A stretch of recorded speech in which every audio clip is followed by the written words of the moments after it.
Okay, so bring your awareness within.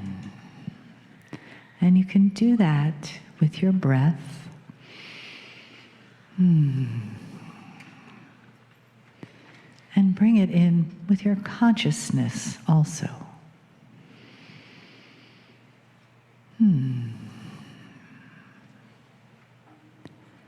And as you continue your breath,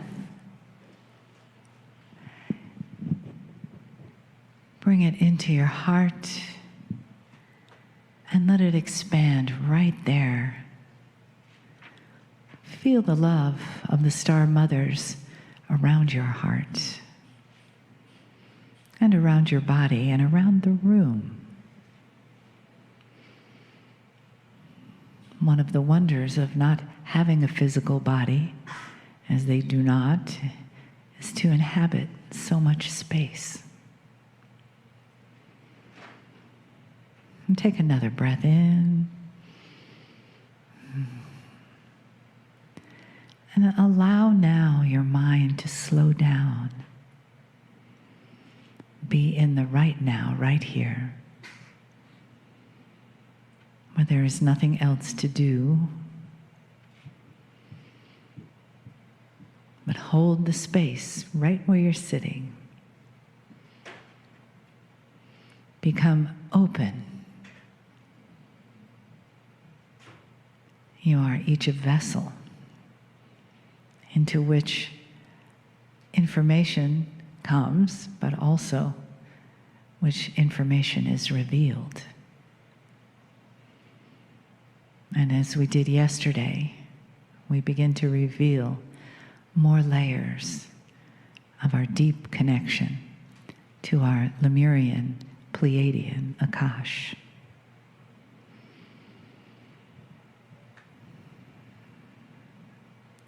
And as you breathe that awareness in, and you say yes inside to the excitement of all of those gifts that you're receiving, also know that many of these things will be revealed slowly, over time. As Lee was saying earlier, timing is always perfect. We may not like it, but step aside and let your mind take a rest. And let your heart and your intuition be your guide. As you travel these pathways that lie before you on this miraculous and sometimes mysterious journey, this mystical journey, this journey of awakening and remembering what love really is. Remembering what your wisdom really is. And remembering the deepest place inside of you that your compassion comes from. For your own beautiful Lemurian self and your family that's with you here. Greetings, dear ones. I'm Kryon of Magnetic Service. I would like to speak briefly about perception. Those in the room have just gone through a study, and it is of perception. How old do you think civilization is? What could have happened before? What is the perception of angelic beings? What do you see or what you don't see? How do you believe? I want to just continue that for a moment and show you perhaps some of the beginnings of it so you're not alone and where that would take you next. My partner, not long ago, was sitting on a mountain. It's a famous one. It's called Mount Sinai. And he gave a channeling that you can listen to easily. And he talked about Moses. Specifically, He spoke of that which Moses saw, which started everything that is the lineage of Moses, and that was the burning bush. I told you then that you have to go back to a time in history where there were no inventions that would give light in any way unless it was flame. So there was no real way to have light that occurred on the ground unless there was flame. The idea of electricity or illumination in any other form was simply not in the minds of any humans. And so that burning bush, dear ones, was an angel. It was magnificent, on the ground, right in front of him, speaking to him, and filled with light. And all he could see in his consciousness of the day was a bush that burned. That's the perception, and it's based upon that which humans know and see and believe. And if things are of a higher vibration that they have no concept of, they will often mislabel what they see because they have never seen it before in its full form. We also told you that the mantle that was put upon Moses, that is his purpose of what he was to do next, was something he didn't necessarily like. And it's the beginning of doubt, even within Moses. He doubted himself first. Could I do this? It seems too much. Did I imagine that I had a conversation with God? Why did I have to take off my shoes? What was really there? And it continued all the way through all of the miracles, all the way through until he was in the desert, walking around for years and decades. All of these things, and he was frustrated at every point. Once, and only once that was recorded, he even hit a rock in frustration. Dear ones, do you see anything in that might be you? This is perception. And the first perception is not that he saw the wrong thing or misidentified a beautiful angel and called it a burning bush. No, the biggest perception that I want you to see is he doubted himself. That is the human perception that prevails even to this day. Because in corporeal form, dear ones, you always know what you can do and what you can't do and what's odd and strange. And then when you meet someone or see something that is above that, it's very special, isn't it? What is ascension? When Elijah ascended, where did he go? Well, first we have taught over and over that Elijah turned into light on the ground. He didn't go up into the sky where he was turned into light. And Elisha saw it, wrote it down. But where did he go? Once he ascended, where did he go? Now today you would call Elijah one of the ascended masters. You have many ascended masters on this planet, and there are many belief systems where human beings, like Elijah, had similar experiences. And whether it was death or seeming death, they would ascend. So in your perception, where did they go? Now some would say, well, they went to the other side of the veil. What is the veil? And then there are some who stayed in their ascended form. Would you agree there are ascended masters on the earth at this moment? And that is a yes from the group in front of me, and that is correct. Therefore, how can they be on the other side of the veil in ascended form and also here? Do you see where this might be going? Your perception of the reality of what is special, what is real, what is not, how it looks is completely and totally dependent on what you've been told. The other side of the veil can be so many things to so many people. In its basic form, the veil represents things you don't understand. In most cases, these things are spiritual. But the veil moves depending upon who you talk to and what they've experienced. If you talk to, for instance, someone who regularly traverses between the worlds, where is the veil? How permanent is it? And truly, what does it represent? So we bring this all to you to show you several things. But one of them, in this place, that is the most significant, is what do you believe is happening in the mountain? You're at Shasta. Now there are those who will say, well, I know and feel and believe in my heart of hearts that there are those in the mountain that exist that you cannot see because they're in a non-corporeal form. Question, are they ascended? Answer, what do you mean by ascension?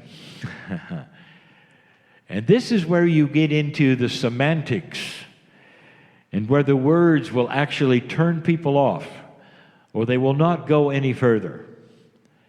So let's change all that. Do you believe in love? Can love go between that which you have here and the veil? And the answer is absolutely. Is there love for you from the mountain? Absolutely. So you have to throw away the minutia for a moment, just for a moment. What is the definition of ascension? What is the definition of consciousness? Is it possible for this or that? And feel loved. There's something happening right at this second from the mountain. You see, these messages in this moment were expected by those in the mountain. Telos has been waiting for you for a time after 2012 to open this time capsule, to start to reveal those things which they hold as Pleiadians, as parents of humanity, as loving creatures, if you want to even use the word creature. If they were able to and wanted to, this moment appear to you, let me give you a little bit of a hint of what it might look like. First of all, a ball of multidimensional, colorful energy that's going to come through the wall and reside on the ground. And some of you would call it a burning bush. Have you got that part? And if there were messages for you, you would not hear them in the air, you'd hear them in your mind. Like the burning bush. Does that mean anything to you? They may say this is sacred ground because we are sacred. And they may even ask you to take off your shoes. Does that sound familiar? And they would pour love at you. And any human being who could then sit and understand what was going on with free choice would be changed. They don't do that. And the reason is because it would influence your free choice, because someone off the street who doesn't believe what you believe could see that, and suddenly they'd fall on their face in fear and their life would change. And that's not the plan. The plan is free choice.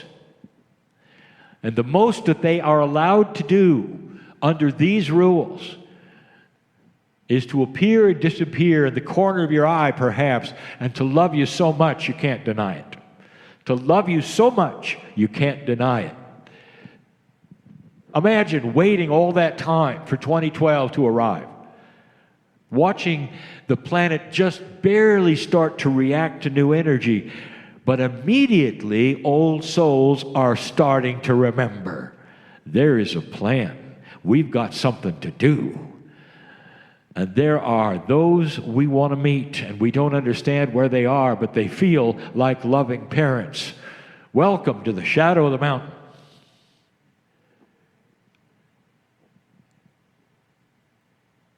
There's some of you who will go out alone and sit. And when you sit, what do? You admire the mountain. You talk to the Pleiadians. How many of you said, I invite you in? To the degree that is correct.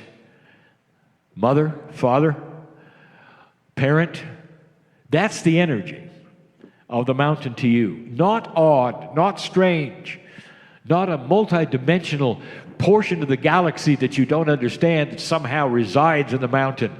It's your parents that gave you 23 chromosomes. And time doesn't matter. We said that last night. It's a circle. It's instant. They're here, and so are you. On schedule. They expected this meeting, these things that are being taught. And your name goes here to be here. Some of you will say, well, how could that be? I only decided 2 days ago to come. What a coincidence that you would be sitting here listening to this. You're here by appointment. Your appointment. I want you to remember this and know this. In the exercises that may follow after the meal that you will have, I want you to call upon these to give you information that you will then report back to help identify the missing pieces of information and revelation in the wheel. I've asked my partner to give you a couple of really difficult ones. And the reason is that you're in the shadow of the mountain. You're here. They're here. Listen. And it's not too difficult. These have to come from humans. Do you understand this? God does not then hand you things that you use. The tools are there. This is one of them. You're here. And you are an old soul. These must be developed by humans who remember the teachings from the stars. That is why you sit in the chair, dear ones. We could reminisce. And we could tell you that the Pleiadians, although they have high consciousness, they don't think a lot differently than you do. Not really. They want the same things in their reality that you do. Through eons of time, their planets developed peace. This is why they look at you and they say, the shift has started just like it started for us. And they will look at their own history in corporeal form and remember what that meant. They'll also remember how long it took. And they will look at you like parents and say, be patient, because this is the beginning. But the seeds that were parents will also then bring out the teaching and say, even though it's the beginning, you've got to have the books. You've got to have the wheel. It's a return to the original source information that has always been precious and real and beautiful. Is it possible that Moses got a message from the stars at the right time in the right place to start something happening that would then impact and today in the structure of countries, politics? And I will say yes. Everything is timed appropriately for puzzle solution. There are those on this planet who will say everything has been planned for being a victim. And they will tell you about the history. And they will say, see, it all goes to dark energy, and that seems to be the plan. And that's why God is not real. And I'm going to tell you something right now. That's free choice, dear ones. You're looking at what you decide. And you've seen where it has taken you. And you've seen what is possible with those who would think darkly and take others with them and create massive death on the planet. That's humans with humans, and that's all it takes. I've said this before. It does not take an evil entity with a tail and horns to create the darkness you have seen on this planet. That's human nature. That's what you have done. That's free choice. And now things are shifting. And that free choice is starting to move the other way because now there's revelation. Revelation that's so easy to see. Light is so easy to see when it's revealed in these ways. Consciousness starts to change and you don't allow things you used to allow. Now that is a lighter consciousness. Do you see that? And the reason I bring that up is because that's exactly what your star seeds saw on their planet. It has the same attributes of conscious evolution. And it only seems to start after certain things. The prophecy of the shift. It's real. Did the Pleiadians have a shift? Yes. They had a time limit for their civilization, just like you did. Yours was the precession of the equinox in the second phase. In other words, you had two of them. They did too. They know what it's like, what you've gone through, what you're going through. They know what it's like to doubt yourself and the reality. How much of them will you allow in you today? With free choice, when you look at the mountain, you might even raise your hands and say, give me all of it. Don't minutiaze it. Now, here's why I'm here. I got a problem with this. Can you help me with this? And the answer is no. That's not what they're here for. They're here to fill you up with so much wisdom and knowledge that you already know that all of those problems you will bring, you're going to solve yourself. That's enlightenment. That's why they're here. This is an age of change. These nodes around the world have similar attributes, but this one is the one you're next to. Take advantage of it. Some of you are going to stay in this area. Some of you are leaving. I'll tell you something I'm going to tell you even later tonight. Leaving is a linear idea. Think about it. And so it is.